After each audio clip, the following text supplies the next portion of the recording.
மாண்புமிகு அமைச்சர். சார், மாண்புமிகு பேரவைத் தலைவர் அவர்களே, ஃபர்ஸ்ட் தேங்க்யூ சார், நீங்கள் அதை கிளாரிஃபை பண்ணது. சார், நீங்களும் ஒரு சீனியர் மோஸ்ட் பீப்புள் இந்த ஹவுஸ். வெளியே செய்திகள், சோஷியல் மீடியா, அதுலேருந்து ஒரு கொஸ்டின்ஸ் இங்கே ரைஸ் பண்ணுறதே மிக தவறான விஷயம் நான் நினைக்கிறேன். எங்களோட ஜிஓ என்ன சொல்லுது, கவர்மெண்ட் சைட்லேருந்து அஃபிஷியல் ஸ்டேட்மெண்ட் எதாவது வந்திருந்தா கண்டிப்பாக நீங்கள் அதை மேற்கோள் காட்டி நீங்கள் பேசலாம். எங்கள் honourable chief minister already revenue augmentation கமிட்டின்னு போட்டு இந்த மான்டிக் சிங் அலுலியா கமிட்டின்னு ஒன்று ஃபார்ம் பண்ணியிருக்கிறோம். அதில் யார் லிஸ்ட் அவுட் பண்ணியிருக்காங்களோ அவங்க தான் எங்கள் ரெப்ரசன்டேஷன் கமிட்டி மெம்பர்ஸ். அதை இந்த ஹவரில் இந்த ஹவுஸ் வழியாக அவங்க தெரிவித்துக் கொள்ள விரும்புகிறேன். தேங்க்யூ. மாண்புமிகு ரகுபதி அவர்கள். மாண்புமிகு பேரவைத் தலைவர் அவர்களே, பத்திரிகை செய்திகளை அடிப்படையாக வைத்துக் கொண்டு மட்டுமல்ல, பல்வேறு தகவல்கள் இன்றைக்கு வந்த காரணத்தால் அதை சொன்னோம். ஆதாரம் இல்லாத எனக்கு கிடைச்ச தகவல் நான் கார்ல வரும்போது இருங்க, அவர் உங்களுடைய பிரதிநிதி இல்ல, முடிஞ்சு போச்சு. அனுமதி இல்லாம பேச அனுமதிக்க மாட்டேன். அடுத்து சோசியல் மீடியாவில் வர்றதை பத்தின்னு சொன்னாங்க. அந்த சோசியல் மீடியாவில் பொய்யா போட்டு தானேங்க நாங்க இங்க உட்கார்ந்துருக்கோம், நீங்க அங்க உட்கார்ந்து இருக்கீங்க. அவைக்குள் நீக்கப்படுகிறது. மாண்பு பேரவைத் தலைவர் இல்ல அவரு இல்ல அவர் சொல்றதுக்காக சொல்லிடுறேன். இல்ல இல்ல இருங்க இல்ல அவை முன்னாள் அவைக்குள் நான் நீக்கிட்டேன். அது தொடர்பா பேசுவாங்க, வேற ஏதாவது சொல்லுங்க. அது அவைக்குள் நான் நீக்கிட்டேன். அதை நீக்கிட்டாரு. இல்ல நான் சொன்னது ஒன்னே ஒன்றுதான். அவைக்குள்ளிருந்து நீங்கள் நீக்கி விட்டீர்கள். சோசியல் மீடியாவில் வந்தனாலதான் இப்படி வந்தேன்னு சொன்னேன். சோசியல் மீடியா எல்லாமே கையில் வச்சிருந்தனால நீங்க அங்க இருக்கிறீங்க, நான் இங்க இருக்கிறேன். சோசியல் மீடியா எங்களுக்கு இல்ல, உங்களுக்கு தான். அடுத்து உறுப்பினர் அவங்க பேசுங்க. உட்காருங்க உட்காருங்க உட்காருங்க. ரெண்டையும் வைங்க, நோ அப்ஜெக்ஷன். அதாவதுங்க சோசியல் மீடியாவில் அப்ப அடுத்து அவர் சொல்லிட்டார்ல, அதை ஏத்தா இதையும் ஏத்துக்கங்க. நீங்க சப்ஜெக்டுக்குள்ள வாங்க. இல்லைங்க, சப்ஜெக்டுக்குள்ள தாங்க வர்றோம்.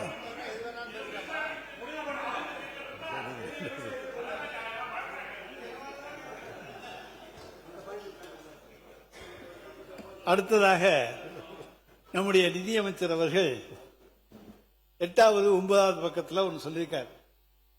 அதாவது வளர்ந்து வர்ற இளம் கான்ட்ராக்டர்களுக்கெல்லாம் நாங்கள் வாய்ப்பு கொடுப்பதற்காக பல்வேறு விதிமுறைகளை எல்லாம் தளர்த்தி இருக்கின்றோம். அதே அவர்களுக்கெல்லாம் கிடைக்கும்.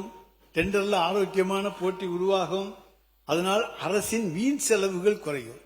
ஆரோக்கியமான போட்டி உருவாகிற பொழுது வீண் செலவு குறையும் சொல்றது எந்த அடிப்படையிலங்கிறது எங்களுக்கு தெரியல. என்ன அடுத்தது கசிவுன்னு இந்த இதுல பார்த்தா நிறைய இடத்துல இருக்கு. கட்டடத்துல எங்கேயாச்சும் கசிவு இருந்தா சொல்லுவாங்க. என்னமோ புது வார்த்தையை கண்டுபிடிச்சிருக்கீங்க, கசிவு. நாளை கசிவு நீர் குட்டைன்னு சொல்லித்தான் நாங்கள் கேள்விப்பட்டிருக்கோம். கசிவு என்கின்ற புதிய வார்த்தையை கொண்டு வந்திருக்கிற உங்களுக்கு என்னத்தை சொல்றதுன்னு சொல்ல முடியாது. அடுத்ததாக எந்த டெண்டரும் இன்னும் நீங்க வைக்கல. நிதி அமைச்சர் இல்ல கசிவுக்கு விளக்கம் சொல்லிட்டு அவர் சொல்ல விரும்புறாரு, சொல்லுங்க. மாண்புமிகு பேரவைத் தலைவர் அவர்களே, இப்ப இன்பிட்வீன் நான் சொல்லிக்கிட்டே இருக்கணும்னு பதில் நினைச்சீங்கன்னா அது டைம் வளர்த்துக்கிட்டே போகும். அது ரொம்ப நேரம் ஆயிடும். அப்புறம் உங்களெழுதி கன்க்ளூட் பண்ண முடியாது, மற்றவங்களும் பேச முடியாதுன்னு நினைக்கிறேன். நான் பேசணும்னா கிட்டத்தட்ட ஹானரபிள் சீஃப் மினிஸ்டர்கிட்ட நான் கொடுத்த ஆவணங்களே அவர் மூலமாக பேச போகுது. கிட்டத்தட்ட ஆடிட்டிங் முடிஞ்சு ஒரு 3 துறைக்கான ஆடிட்டிங் முடிச்சிருக்கோம். நீங்கள் கேட்குறீங்களா கசிவுன்னு, அந்த லீக்கேஜஸோட ரிப்போர்ட் எல்லாம் ஆடிட் தலைவரோட டேபிள் முன்னாடி இருக்கு. அவர் எப்போ அதை பற்றி பேசணும்னா அவர் தான் முடிவு எடுக்கணும். நீங்க பேசுறதுனா நீங்க பேசிருங்க. 3 டிபார்ட்மெண்ட்ல ஆடிட்டிங் முடிஞ்சிருக்கு. போன 5 ஆண்டுகள் திமுக ஆட்சியில் எவ்வளவு ஆடிட்டிங் பண்ணிடுறாங்க எனக்கு தெரியாது, அதை நான் விசாரிச்சு தான் சொல்லணும். ஆனா வந்த 60 நாட்கள்ல ஹானரபிள் சீஃப் மினிஸ்டர் அவர்கள் எங்களை கூப்பிட்டு நீங்க கேட்கக்கூடிய இந்த கேள்விகள் இந்த நேரத்தில் கண்டிப்பா கேட்பீங்கன்னு அவரு முன்கூட்டி கணிச்சு வச்சிருக்காரு நினைக்கிறேன். அவர் எங்கள்கிட்ட கேட்டுட்டார். பிஃபோர் த அசம்பிளி கமெண்ட்ஸ் எனக்கு ரிப்போர்ட் வேணும்னு சொல்லியிருந்தாங்க. அந்த அடிப்படையில் எல்லா ரிப்போர்ட்டும் ரெடியா இருக்கு. ஏன்னா ரிப்போர்ட் அடிப்படையில் தான் பேசணும்னு சொல்லிட்டு லாஸ்ட் அசம்பிளி செஷன்ல பார்ட்டி என்ற ஒரே வார்த்தையில எல்லாம் எழுந்து போனீங்க. இப்ப அப்படி நடக்காது சார், இப்படி நடக்கவே நடக்காது. இன்னைக்கு எல்லா ரிப்போர்ட்டும் அவர்கிட்ட இருக்கு. வெளிப்படையா ஆனரபிள் சீஃப் மினிஸ்டர் உங்களுக்கு அனௌன்ஸ் பண்ணுவாங்க. அதை நீங்க படிக்கிறதுக்கே கிட்டத்தட்ட எனக்கு தெரிஞ்சு உங்களுக்கு 100 நாள் மேல ஆயிடும். அதை முடிச்சுட்டு வந்து பேசுங்க இங்க. நான் எல்லாம் டீட்டெயிலா சொல்றேன் உங்களுக்கு. தேங்க்யூ. பேசுங்க மாண்பு உறுப்பினர். நல்லது, வரவேற்கிறோம். என்னன்னா இப்போ பில்லு வாங்குறதுக்கு ஒவ்வொரு அலுவலகத்துக்கும் போய் பாருங்க. மாண்புமிகு அமைச்சர் அவர்களே, நீங்க ஏதாச்சும் போலீஸ் டிபார்ட்மெண்ட் அது உங்க கையில் இருக்கு பாருங்க. நீர்வளத்துறையிலே 3% கொடுத்தா தான் பில்லுன்னு சொல்லி சொல்றாங்க. பொதுப்பணித்துறையிலே 5% நீர்வளத்துறை அமைச்சர். மாண்பு பேரத்தலைவர் அவர்களே, அவர் ஆதாரத்துடன் சொல்லணும். அது பழைய காலம். அது இந்த காலத்துல ₹1 நாங்க வாங்கணும்னா இந்த இடத்துல நாங்க எங்களை உட்கார வைக்க மாட்டார் எங்களுடைய முதலமைச்சர்.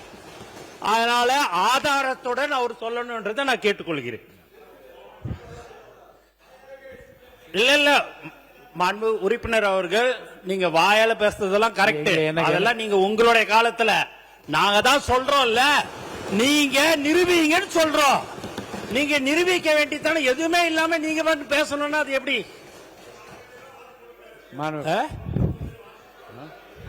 யாரு போட்டிருக்கிறா? எல்லாரும் போடுறாங்க அப்படின்னாங்கன்னா நீங்க அதை அது ஆதாரத்துடன் நீங்க இருக்குதுன்னா நீங்க நிரூபிங்கன்னு தான் சொல்றோம். நீங்க எதுவுமே நீங்க என்னங்க நீங்க பில்லுக்குன்னு சொல்றீங்க, அதுக்கு இந்த மாதிரி பில்லுக்கு கொடுத்தாங்கன்னு சொல்லுங்க. அது ஏன்னா பழக தோஷமா இருந்திருக்கலாம்னு நான் நினைக்கிறேன். மாண்பு உறுப்பினர் ரகுபதி பேச ஆரம்பிங்க. தொடர்ந்து பேசுங்க. உங்க தோஷமா இருக்கலாம். நிதி பாருங்க, நிதிநிலை அறிக்கை மீதும் வேளாண் அறிக்கை பேசுங்க. நீங்க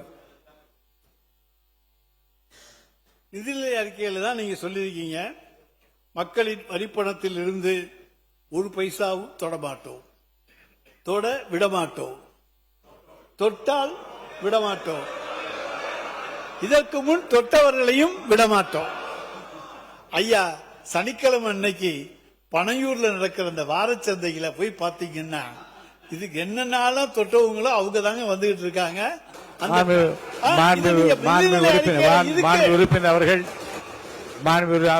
உறுப்பினர் அவர்கள் இப்போது கூறியிருக்கிற கருத்துக்கள் அவைக்கும் நீக்கப்படுகிறது.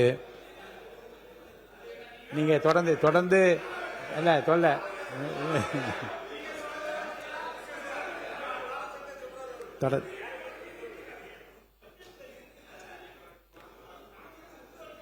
எவ்வளவு நேரம் பேசு.